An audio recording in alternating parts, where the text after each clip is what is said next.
Praise the lord, హల్లెలూయా. మహిమ కలిగినటువంటి యేసుక్రీస్తు నామమందు మీకందరికీ కూడా శుభములను తెలియజేస్తూ జోసెఫ్ ప్రసన్న కుమార్ యూట్యూబ్ ఛానల్లోని కృపా ఘడియలు అనేటువంటి ఈ కార్యక్రమమునకు ప్రేమపూర్వకంగా నేను మిమ్మల్ని ఆహ్వానిస్తుంటున్నాను. ప్రతిరోజు కూడా ఈ కృపా ఘడియలు అనే కార్యక్రమము ద్వారా దేవుడు మీతో మాట్లాడుతున్నానని ప్రభు యందు నేను విశ్వసిస్తుంటున్నాను. మరి ఈరోజు దేవుడు ఒక ప్రొఫెటికల్ మెసేజ్, ఒక ప్రవచనాత్మకమైన సందేశము ద్వారా దేవుడు మీతో మాట్లాడాలని ఆశపడుతుంటున్నాడు. ఈరోజు మనం ధ్యానించుకోబోయే అంశం ఏంటిదంటే, నీ జీవితంలో ఒక తలుపు మూయబడితే దేవుడు మరి ఒక తలుపును తెరుస్తాడు అనేటువంటి ఒక ప్రొఫెటికల్ మెసేజ్ ద్వారా దేవుడు మీతో మాట్లాడబోతున్నాడండి. అయితే మన జీవితంలో తెలుసుకోవాల్సిన విషయం ఏంటిది తెలుసా? మూయబడిన తలుపు ఏంటిది, దేవుడు తెరవబోయే తలుపు ఏంటిది అనేటువంటి సత్యమును నీవు తెలుసుకున్నట్లయితే నీవు ధన్యుడవు, ధన్యురాలవు అని నేను చెప్తుంటున్నానండి. మరి చాలా మంది జీవితంలో చూస్తుంటాను, మూయబడిన తలుపుల దగ్గర కూర్చొని అయ్యో ఎందుకు అకస్మాత్తుగా ఈ ద్వారములు మూయబడ్డాయి, ఈ తలుపులు తెరవబడ్డాయి, మరి ఎవరో ఏదో చేశారు, నాకు వ్యతిరేకంగా ఎవరో పని చేశారు, వారి వలన నా ఎదుట ఉన్నటువంటి ద్వారములు లేదా తలుపులు మూయబడ్డాయి అని ఏడుస్తుంటారు. కానీ నీ కొరకు మన ప్రభు అయినటువంటి యేసుక్రీస్తు తెరవబోతున్నటువంటి తలుపులను నీవు తెలుసుకోవాల్సిందిగా ఈరోజు నేను దేవుని సేవకునిగా నేను మిమ్మల్ని కోరుతుంటున్నానండి. మరి మూయబడిన తలుపు ఏంటిది, దేవుడు తెరవబోయేటువంటి తలుపు ఏంటిది, ఈరోజు సందేశంలో మనం చూడబోతున్నాం. అయితే ఈ సందేశం అంతా కూడా మీరు విన్నట్లయితే మీ జీవితంలో బలపడతాయి అని దేవుని సేవకునిగా నేను చెప్తున్నానండి. దేవుని వాక్యంలో చూసినట్లయితే రాజుల మొదటి గ్రంథము 17వ అధ్యాయము 3వ వచనం, నీవు ఇచ్చట నుండి తూర్పు వైపునకు పోయి యోర్దానుకు ఎదురుగానున్న కెరీతు వాగు దగ్గర దాగియుండుము. ప్రియమైన వారరా, ఇక్కడ చూసినట్లయితే దేవుడు ఏలియాతో అంటున్నటువంటి మాట, నీవు ఇచ్చట నుండి పోయి ఆ యొక్క తూర్పు వైపునకు యోర్దాను నది ఎదుట కెరీతు వాగు దగ్గర నీవు దాగియుండుము. ప్రియమైన వారరా, కొన్ని సందర్భాలలో దేవుడు ఇటువంటి మాటలు చెప్తుంటాడండి. ఏలియా ఎవరు? Is not an ordinary person. అతడు అందరిలాగా సామాన్యమైనటువంటి వ్యక్తి కాదండి.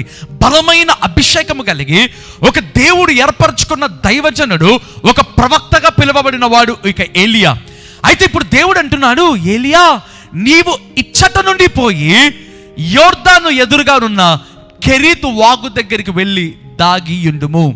ప్రియమైన వాళ్ళరా, న్యాయాధిపతుల గ్రంథంలో గిద్యోను కాలంలో మరి చూసినట్లయితే ఇశ్రాయేలు వెళ్ళి ఆ యొక్క కొండలలోను వాగులలోను దాక్కున్నట్లుగా మనం చూడగలం. కారణం ఏంటిది? మిద్యానీయులు వారి మీద పడ్డారండి. ఎందుకు పడ్డారు? ఎప్పుడైతే వాళ్ళు దేవునికి వ్యతిరేకంగా పాపం చేస్తారు. అయితే ఇక్కడ చూస్తే ఏలియా ఏ పాపము చేయలేదు, ఏలియా ఏ తప్పు చేయలేదు. అయితే దేవుడు అంటున్నటువంటి మాట, ఇచ్చట నుండి నీవు పోయి యోర్దాను ఎదురుగానున్న ఆ యొక్క కెరీతు వాగు దగ్గరికి వెళ్ళి దాగియుండుము. ఎందుకు దేవుడు ఆ విధంగా చెప్పవలసి వచ్చిందండి? ఏలియా జీవితంలో వచ్చిన పరిస్థితులు ఏంటి ప్రియమైన వాళ్ళరా? దేవుని వాక్యంలో చూసినట్లయితే ఆహాబు రాజు, షోమ్రోను ఈ పట్టణంలో మనం చూసినట్లయితే లేదా ఇక దేశమంతటా వారు నమ్మేటువంటిది ఏంటిదో తెలుసా? బయలు దేవత, బాల్. ఆ యొక్క బయలు దేవతను వాళ్ళు నమ్మేటువంటి వాళ్ళు. వారి నమ్మకం ఏంటిదంటే, వారికి కురుస్తున్న వర్షములు, వారికి పండుతున్నటువంటి పంటలు లేదా వచ్చే ఆ యొక్క హార్వెస్ట్ అందమా, కోత ఆ బయలు దేవతను బట్టి అని వారు నమ్మేటువంటి వాళ్ళు. దాన్ని ఏమంటారంటే బాలిజం అంటారండి. బాలిజం అంటే ఆ యొక్క బయలుదేవతను పూజించేటువంటి వాళ్ళు. రెండవదిగా ఆ బయలుదేవతను ఏమంటారంటే స్టామ్ గాడ్ అనేటువంటి మాటతో పిలుస్తారండి. ఎందుకంటే దానిని బట్టి వారికి వర్షములు కురుస్తున్నాయి అనేటువంటిది వారి యొక్క నమ్మకం. దేవుని బిడ్డలు కూడా వారితో కలిసిపోయారు. ప్రియమైన వాళ్ళరా, అటువంటి సమయంలో ఏలియా లాంటి ప్రవక్త వచ్చాడండి. ఆహాబు దగ్గరికి వచ్చి అన్నటువంటి మాట, ఓ ఆహాబు రాజా, మరి 3.5 సంవత్సరములు వర్షము పడదు, భయంకరమైన కరువు రాబోతుంది. ఎప్పుడైతే ఆ యొక్క దేవుని ద్వారా ప్రేరేపించబడి ఆ యొక్క ఏలియా అనేటువంటి ప్రవక్త ఆహాబు రాజుకి చెప్పాడో, ఆ సమయంలో దేవుడు అన్నాడు, ఏలియా నీవు ఆహాబుకు చెప్పావు, బట్ వెళ్ళి ఆ యొక్క కెరీతు వాగులో దాంకో. హల్లెలూయా. కొన్ని సందర్భాలలో దేవుడు ఇటువంటి పరిస్థితుల గుండా మనం నడిపించడం ప్రారంభిస్తాడండి. మరి ప్రశ్న, ఆ యొక్క ఏలియాకు ఆహారం ఎవరిస్తారు? ఒంటరివాడుగా ఉండాల్సి వస్తుంది, ఎవరు కూడా అక్కడ ఉండరు. కెరీతు వాగు వెళ్ళి దాంకోవాలి. చూద్దామా ఏం జరిగిందో. దేవుని వాక్యంలో చూసినట్లయితే రాజుల మొదటి గ్రంథము 17వ అధ్యాయము 6వ వచనం, అక్కడ కాకోలములు ఉదయమందు రొట్టెను మాంసమును ఆ సమయమందు రొట్టెను మాంసమును అతని యొద్దకు తీసుకొని వచ్చుచున్నవి. ప్రియమైన వాళ్ళరా, దేవుడు చేసేటువంటి ఏర్పాట్లు చాలా గంభీరమైనవి, అసామాన్యమైనవి, మనలను ఆశ్చర్యానికి గురి చేస్తుందండి. మరి దేశమంతటా కరువు ఉంది, దేశమంతటా వర్షములు లేవు, భయంకరమైన పరిస్థితి. దేవుని వాక్యంలో చూడబోతున్నాము, ఆ కరువు చేత ఆహారము కూడా ప్రజలకు లేదండి. అయితే ఈ సమయంలో ఏలియాకు ఎవరిస్తారు? కనీసం పట్టణంలో లేడు, లేదా గ్రామంలో లేడు, ఊరి వెలపల లేదా ఎక్కడో ఆ కెరీతు వాగులో దాంకొని ఉన్నాడు. దేవుని వాక్యంలో రాయబడింది కదా, ఏలియా నేను కాకోలమునకు ఆజ్ఞాపించి తిని. ఇంగ్లీష్లో రేవన్స్ అంటారండి. ఆ రేవన్స్ అనేటువంటిది ఏంటిదంటే లార్జ్ సైజ్ క్రోస్ అంటారు. అంటే పెద్ద కాకులు, మామూలుగా కనిపించే కాకులుగా ఉండవు. రేవన్స్ అనేటువంటివి ఏంటిదంటే లార్జ్ సైజ్ క్రోస్, పెద్ద సైజులో పరిమాణంలో ఉండే కాకులు అంటారు. కాకులు ఏం చేస్తాయండి? మాంసం బాగా తినడం ప్రారంభిస్తాయి. అవునా? ఫ్లెష్, మాంసం అంటే చాలా ఇష్టం. చాలా సందర్భాలలో ఏలియా జీవితంలో జరిగిన అద్భుతం ఏంటిదన్నగానే కాకోలము ద్వారా దేవుడు ఆహారాన్ని అందించాడు. మరి చాలా సందర్భాలలో ఈ అద్భుతం గురించి ధ్యానిస్తుంటామండి. అయితే ఈ అద్భుతంలో మరి ఒక అద్భుతం ఉంది. మొదటిగా చూసినట్లయితే దేవుడంట తన సేవకుని కొరకు, ప్రియమైన వాళ్ళరా, కాకోలమును ఆజ్ఞాపించాడు. హై ప్రోటీన్ డైట్ అందామా, మంచి డైట్ అండి. ప్రతి ఉదయము సాయంత్రం ఎంత మంచి డైట్ కదా, మాంసము రొట్టె, మాంసము రొట్టె, ఎంత మంచి డైట్ అండి. అయితే కాకోలము ద్వారా దేవుడు ఇస్తుంటున్నాడంట. ఏలియా ప్రతిరోజు హ్యాపీగా తింటున్నాడు మాంసము రొట్టె, వాగులోని నీరు త్రాగుతున్నాడు. రెండవదిగా, మూడవదిగా హ్యాపీగా దేవుని దగ్గర గడుపుతున్నాడు. ప్రేమైన వాళ్ళరా, అయితే మరి యొక్క అద్భుతం ఏంటిదో తెలుసా? ఇంతకు ఆ కాకోలమునకు ఆహారమును సిద్ధపరిచింది ఎవరండి? ఆ కాకోలమునకు మాంసము తెచ్చింది ఎవరు? ఆ మాంసము ఎక్కడి నుంచి వచ్చింది? ఆ రొట్టె ఎక్కడి నుంచి వచ్చింది? మాంసము రొట్టె ఆ కాకోలములు ఏ విధంగా ఏలియాకు తీసుకొని వచ్చాయి? సంథింగ్ మిస్టరీ, అది ఒక మర్మము. ప్రియమైన వాళ్ళరా, దేవుడు షోమ్రోనులో లేదా దేశమంతటా ఆయన కరువును తీసుకొని వచ్చాడు. ఆయన వర్షంలో కురవకుండా చేస్తాడు. అయితే దేశమంతటా కరువు ఉంది, తన సేవకునికి ఏ లోటు కూడా లేదు. ప్రేమైన వాళ్ళరా, బట్ స్టిల్ ఆ కెరీతు వాగు దగ్గర ఉండాల్సిందే. ఈరోజు దేవునితో మాట్లాడుతున్న మాట ఏంటిదో తెలుసా? మరి ఎక్కడ చూసినా ఒకవేళ ద్వారములు మూయబడి ఉంటున్నాయి, but there is another way, a door yet to be opened, and that is waiting for you, or your miracle is on the way. ఏ విధంగా కాకోలములు ఆ రొట్టెను మాంసమును ఏలియా దగ్గరికి తీసుకొని వచ్చాయో, నీ జీవితంలో కూడా ప్రేమ వాళ్ళరా ఒక కెరీతు వాగుంది. నీ జీవితంలో ఒక సూపర్ న్యాచురల్ వే అనేటువంటిది ఉందండి. మూయబడిన ద్వారం ఏంటిదంటే నీకు కనిపించే ద్వారం, సంథింగ్ న్యాచురల్. బట్ దేవుడు తెరవబోయే ద్వారం ఒకటి ఉంది. It is something invisible and waiting for you. Your miracle is on your way. కనిపించని ద్వారం లేదా దేవుడు తెరవబోయే ద్వారం ఏంటిదో తెలుసా? It is a supernatural door. The doors that are closed are natural doors. ఏవైతే మూయబడి ఉన్నాయో అవి సామాన్యమైన ద్వారములు, లోకపరమైనటువంటి ద్వారములు.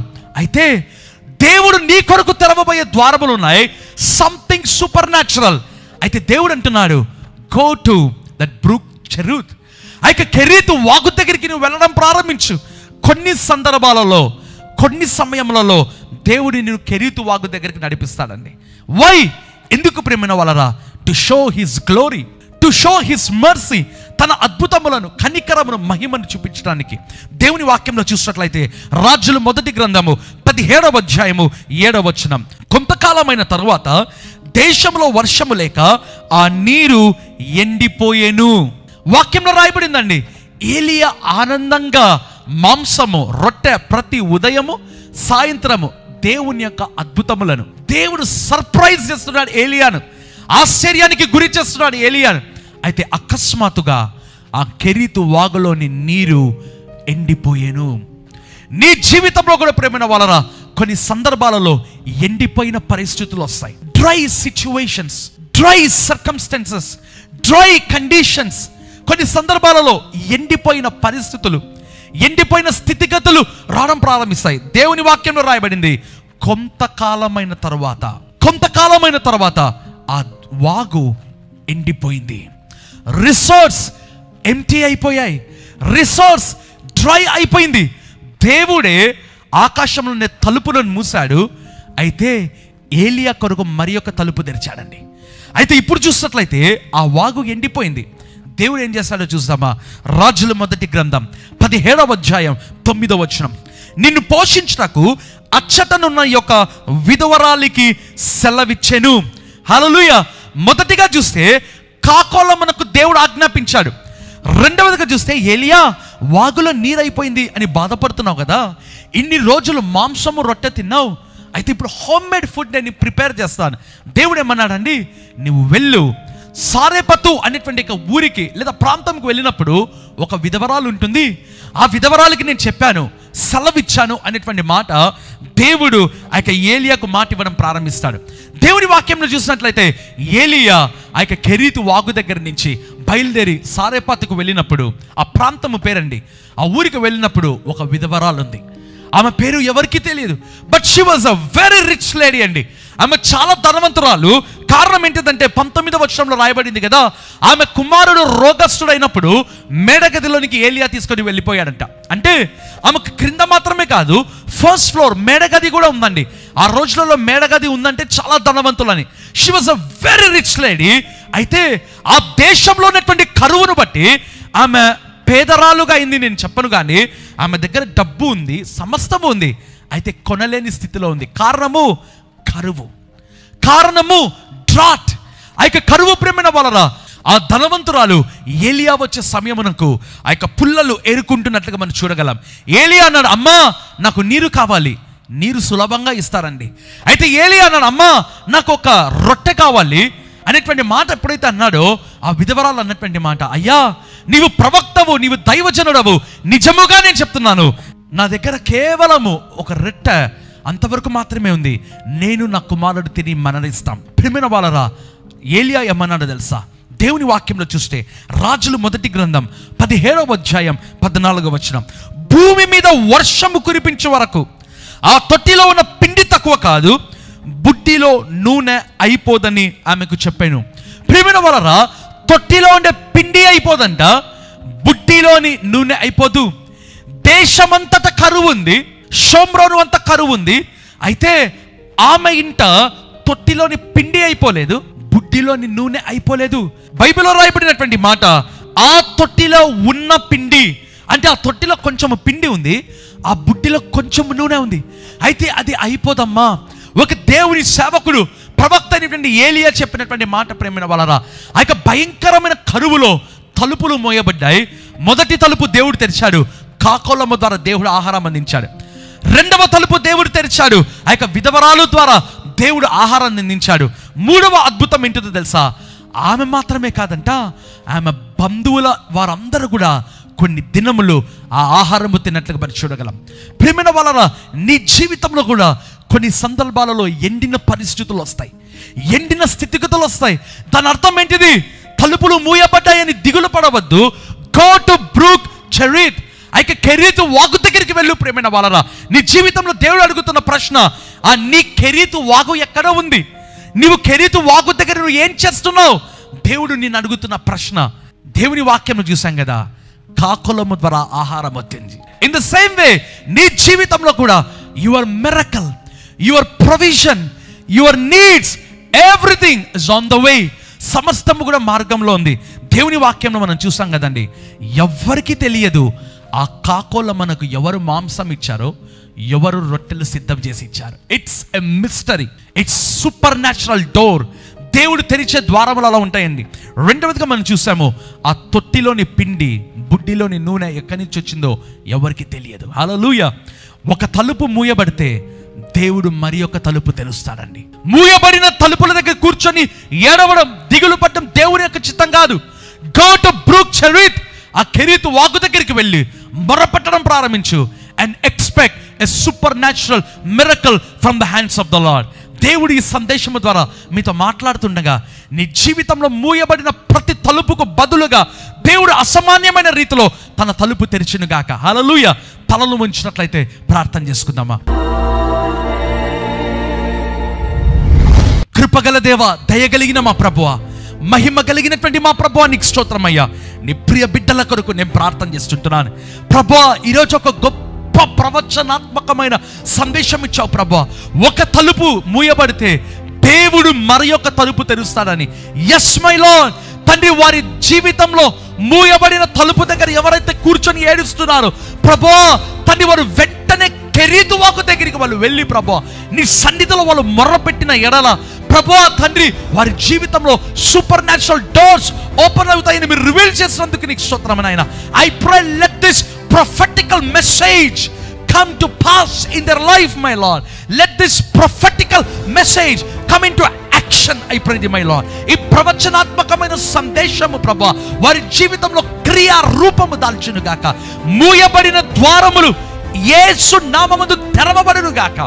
తండ్రి, నీవు తలుపులు తెరిస్తే ఎవరు మూస్తారు ప్రభువా? Lord, if you open the doors, who will close the doors, my Lord? తండ్రి, మా జీవితంలో కొన్ని తలుపులు మూయబడి ఉన్నాయి ప్రభువా. యేసు నామమందునైనా, యేసు నామమందు ప్రభువా సూపర్ న్యాచురల్ డోర్స్ ఓపెన్ అగును గాక. Let super natural doors B opened.